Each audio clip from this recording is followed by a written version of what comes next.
Triomphe Congo TV est une chaîne d'analyse politique, économique, sociale et culturelle. Congolais de partout, aimez votre chaîne, abonnez-vous, likez et activez la notification. Vous voulez avoir l'information?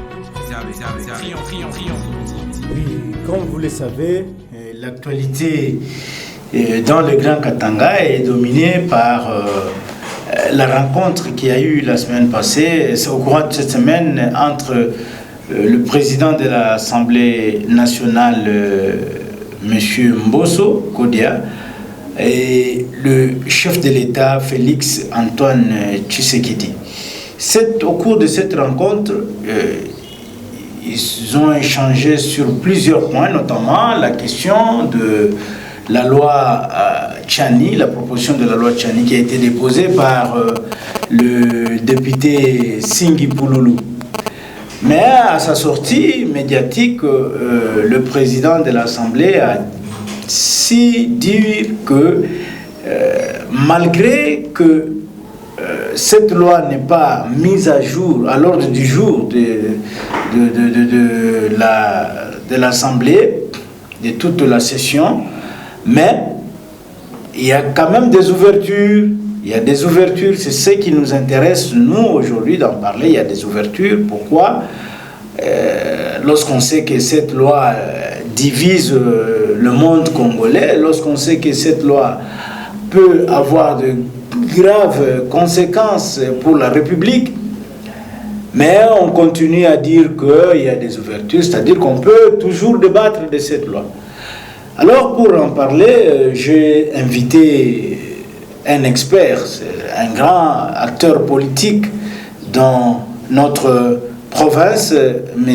Chivwadi Mukwalokusa, avec qui nous allons essayer de parler de cette question, analyser un peu les propos du président de l'Assemblée nationale, M. Christophe Mbosso.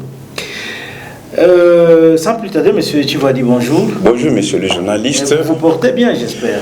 En tout cas, comme un charme, je me porte comme un charme. La santé, vous-même? Bon, la santé, si elle pouvait dépendre de moi, je crois qu'elle serait toujours très bonne, mais comme elle est tributaire de beaucoup de paramètres.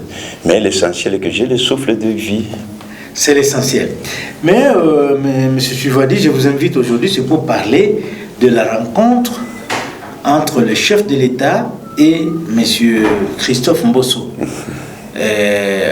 Cette rencontre où nous avons tous suivi à travers les médias locaux et internationaux que la question de la loi Tchani ne sera pas à l'ordre du jour.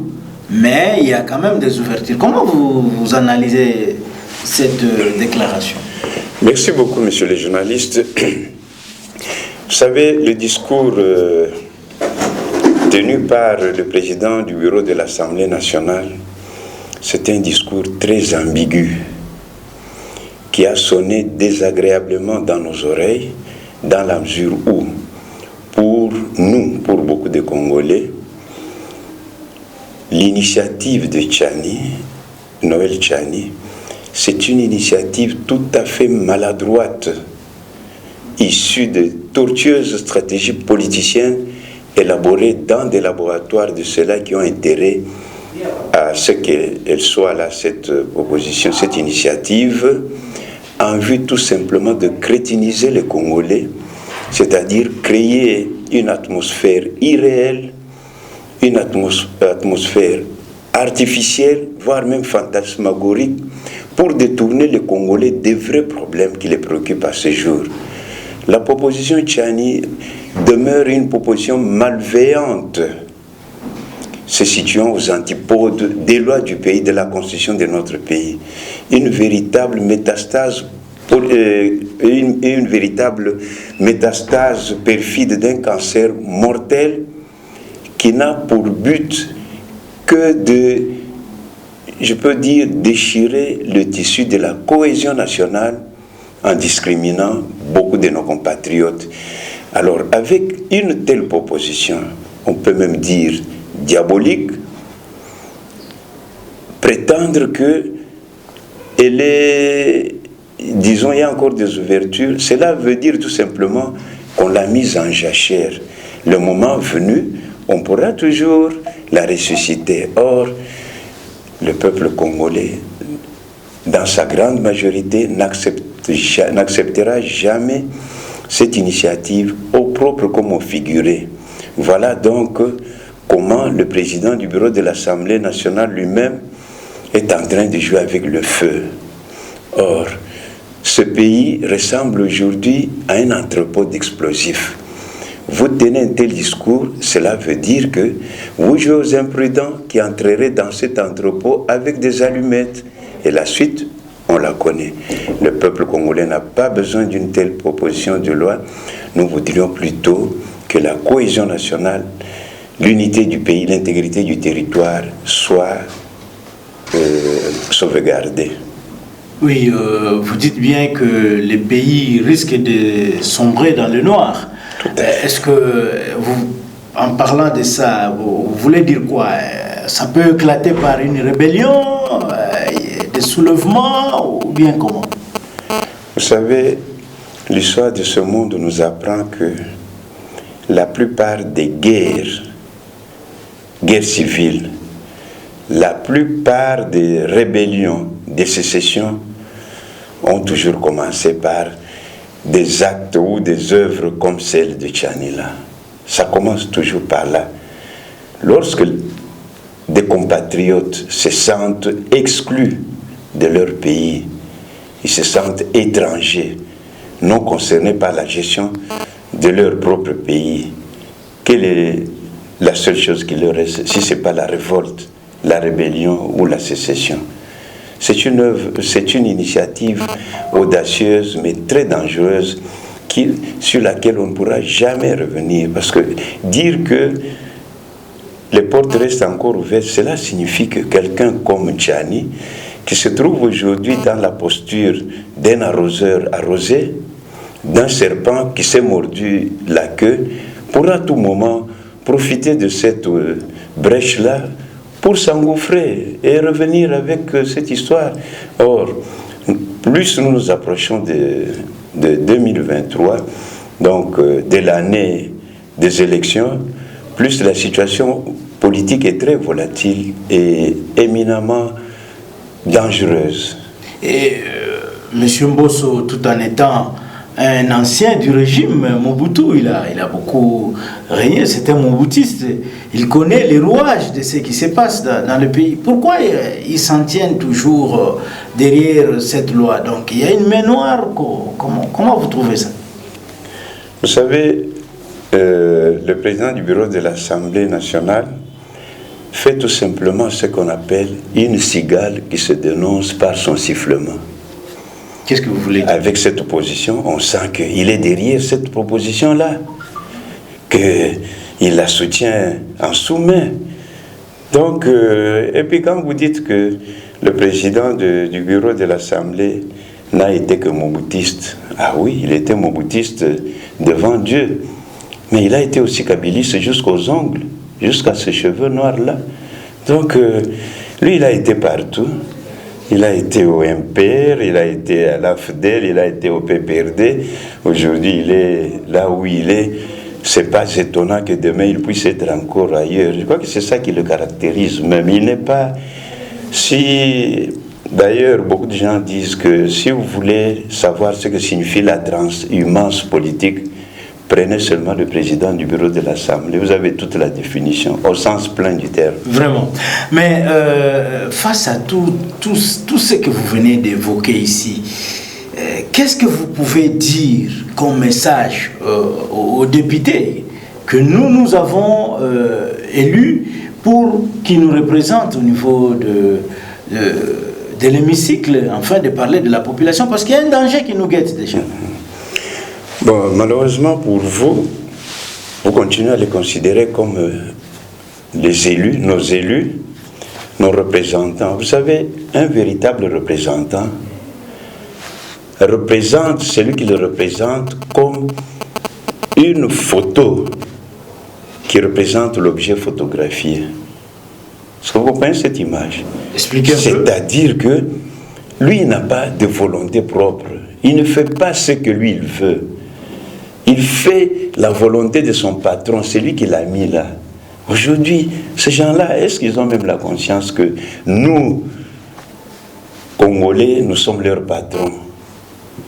Ce sont nos employés, nos ouvriers. Par conséquent, ils doivent faire notre volonté. Malheureusement, on les voit là, ils sont en train de violer les lois qu'eux-mêmes ont édictées.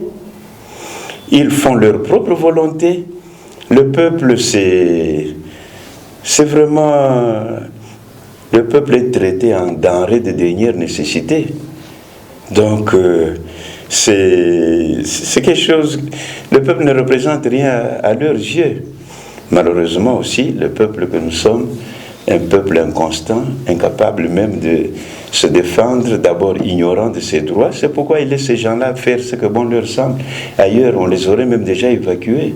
On aurait déjà eu de nouveau de véritables représentants du peuple. Mais ça ne nous étonne pas outre mesure, dans la mesure où la plupart de ces gens, ils n'ont pas le courage aujourd'hui de nous regarder dans les yeux parce qu'ils savent comment ils sont là. Et à la population, qu'est-ce que vous pouvez dire? Parce que c'est elle qui sera victime une fois cette loi est votée au niveau du Parlement. À la population, nous demandons tout simplement que la vigilance continue de ne pas se relâcher. Il faut... La proposition de Tchani-là, c'est comme un torrent qui arrive. Le peuple doit constituer une digue qui ne pourra pas céder devant ce torrent-là. Sinon, ça sera des inondations partout. Et aux acteurs politiques qui vous écoutent, comme vous? Bon, aux acteurs politiques, nous pouvons nous dire ceci. Ce pays, si vraiment nous l'aimons, nous devons préserver la cohésion nationale.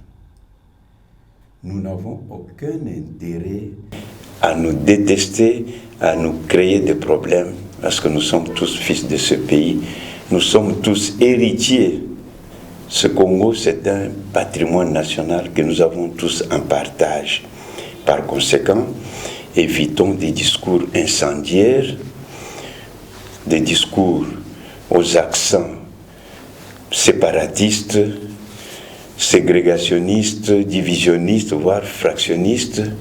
Évitons des discours aux propos immondes, aux propos discourtois, aux propos orduriers, aux propos voire même injurieux envers les autres que nous prenons facilement pour des ennemis. Or, en fait, il n'y a pas d'inimitié en politique, nous ne sommes que des adversaires, les membres d'une même famille, de la même nation que nous appelons la nation congolaise. Bon, peut-être une dernière question. Nous n'avons pas abordé. C'est de voir que tout ce qui est dit dans cette loi vise Moïse Katumbi Tcham. Est-ce que c'est normal? Dans un pays, on doit viser une seule personne. Non, la loi, en principe, doit avoir une portée générale et impersonnelle. C'est ça une véritable loi. Mais nous sentons que ça, c'est une loi faite sur mesure de quelqu'un, faite contre quelqu'un, dans la mesure où tous les katumbistes, même si Katumbi lui-même ne le déclare pas, tous les katumbistes savent bien dans leur fort intérieur que Katumbi sera candidat en 2023. Alors, une fois qu'il y a une telle proposition qui est là pour discriminer tous les concurrents possibles au président en exercice, mais c'est normal que les katumbistes prennent cette loi pour une loi qui vise leur leader. Et à ce moment-là, je ne vois pas, cette proposition représente pour les katumbistes une provocation pure et simple à laquelle ils sont disposés à répondre du tic au tac. Et qu'est-ce qu'ils doivent faire? Non, mais nous disons d'abord du fait qu'ils ont une grande représentation à l'Assemblée là, mais que les leurs puissent rester constamment debout, éveillés, vigilants pour empêcher cette proposition de passer. C'est comme le tout se joue maintenant au niveau de l'Assemblée de Mbosso.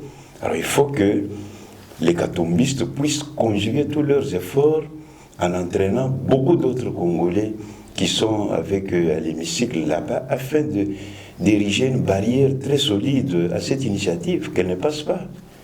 Si par hasard, il trahissait Katumbi et que cette proposition parvenait à passer entre les mailles des filets, mais le dernier mot reviendra au peuple congolais.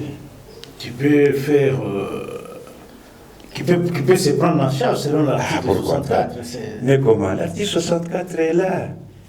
L'article 64 sera cette fois-là actionné et nous ne voyons pas les gens qui sont détenteurs du pouvoir primaire se laisser malmener par les soi-disant représentants qui sont à l'hémicycle là-bas. Non, à ce moment-là, le peuple va tout simplement se prendre en main. Et croyez-moi, cette proposition-là ne passera pas. Parce que si vous voyez même les choses de près, la position actuelle de Mbosso, embarrassante, et la menace ouverte de Katumbi n'est pas étrangère à la position actuelle du bureau de l'Assemblée. Wait and see, comme disent les Anglais. Tout à fait, let's wait and see. Oui. Alors, je vous remercie d'avoir accepté de passer à nos studios de Triomphe Congo TV. À la prochaine, je crois que ce ne sera pas la dernière fois. Pas du tout, je ne crois pas. D'ailleurs, c'est un très grand honneur que mon forum pour la gouvernance démocratique réelle puisse être l'objet de tant d'attention de la part d'une grande chaîne comme Triomphe Congo TV.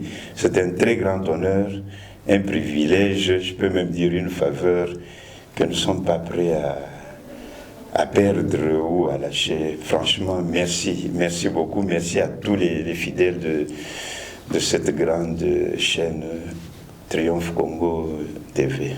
Merci aussi à vous, monsieur Tivani Mukolgusa, un opposant, un acteur politique très connu dans le milieu, ici à Lubumbashi, dans le Grand Katanga. C'est parmi les pionniers de l'opposition ici dans notre province. Je vous dis encore une fois, merci. C'est à moi aussi de vous réciproquer ce même remerciement. Triomphe Congo TV est une chaîne d'analyse politique, économique, sociale et culturelle. Congolais de partout, aimez votre chaîne, abonnez-vous, likez et activez la notification. Vous voulez la bonne information? Triomphe.